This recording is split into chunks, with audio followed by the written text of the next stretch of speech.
The ballot stepped backwards and kept dancing, so let's get over that. Thank you, Sam. It is news time now. Here's Dad. It is. Police have charged a man over a road rage incident involving a bus in Sydney's inner west. He stopped his station wagon in front of the bus on a busy Marrickville street. Witnesses claim he verbally abused the driver before retrieving a shovel from his car and smashing the bus window. The driver wasn't hurt. Despite more than $1,000 damage, the bus was repaired and is back on the road today. The man is due in court next month. Thousands of Australians have pleaded with the government to allow 267 asylum seekers, including 91 children, to remain in the country. Stand for Sanctuary events were held in our major cities overnight. Let them stay! Let them stay! Louder! Let them stay!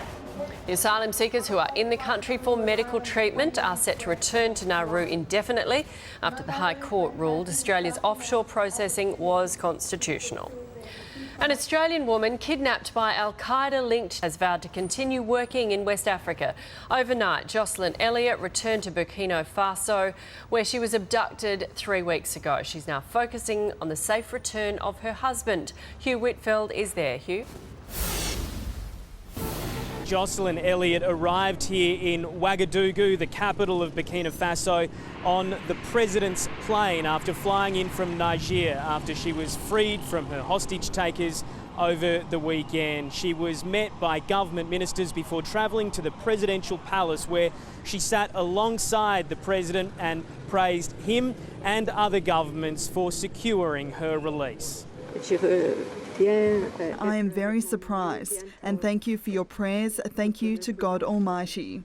We later spoke with Mrs. Elliott, where she repeated her want to return to her charity work at the hospital in Djibo that she and her husband have run for more than 40 years.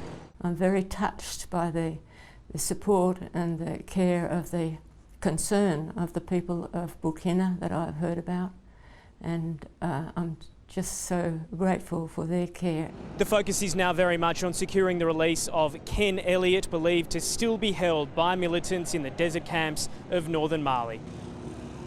Engineers are yet to determine if a lakeside restaurant which collapsed on the New South Wales Central Coast yesterday can be saved. 7 News reporter Damien Smith is at Lake Macquarie this morning. Damien, it looks pretty bad. How extensive is that damage? Well, Nat, as you know, I am no structural engineer, but from where we stand, the damage looks nothing less than catastrophic. It's fortunate, though, that there were no injuries yesterday, just lucky escapes when the Pelican building collapsed into Lake Macquarie. Now, one occupant, a boat broker, left this building just minutes before it crumbled into this water here. He's lost a lot, but it could have been a lot worse. Well, I've lost all my office, all my printers, and there's family memorabilia, computers, everything else. All I've got at home is my computer and camera equipment, so I'm still in business basically. Some of the owners aren't going to be happy about losing their keys, but we'll get over that. Now, just last December, the building was given the OK by authorities. Now, locals are blaming dredging in Lake Macquarie. A channel's been dredged here for racing yachts, among other deep-keeled vessels, to get access to the ocean. That's apparently sending a bit of a jet of water underneath the building, undermining its supports. Of course, to the extent that it collapsed yesterday, that's still the subject of an investigation. But also, just half an hour ago, we heard another quite loud bang as the building seemed to be settling even more into the water, and of course decisions will be made on that today or perhaps later whether the building will be demolished, Nat. Really? OK, thanks very much for bringing us up to date, Damien Smith, on the spot there. The Duchess of Cambridge has released a video calling for support for kids facing mental health issues. 7 News reporter Ben Lewis is in London. Ben, good morning. What's the campaign all about? Nat, good morning. Well, essentially, the Duchess believes that the emotional well-being of children is just as important as their academic achievements. She's the patron for a charity called Place to Be, which pays for counsellors to go into primary schools across the UK to work with vulnerable children. The Duchess has said that she was bullied extensively during her early years of her education. It's the second video message she's made for this group. Let's take a listen to what she had to say.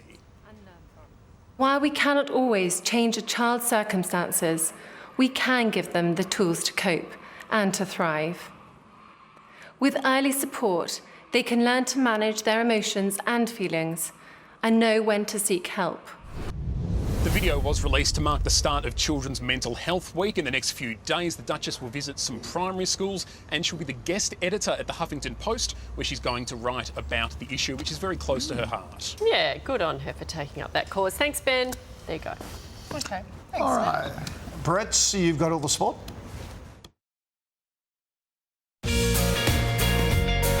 Sunrise Sport, brought to you by Yui, Australia's fastest growing car insurer.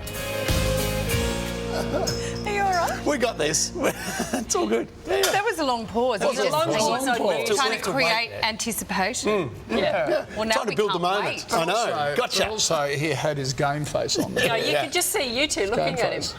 Well, I could just see Koshi looking, and you two looked deeply at each other. We're engaged in the sport. I was thinking, when the frick are you going to talk?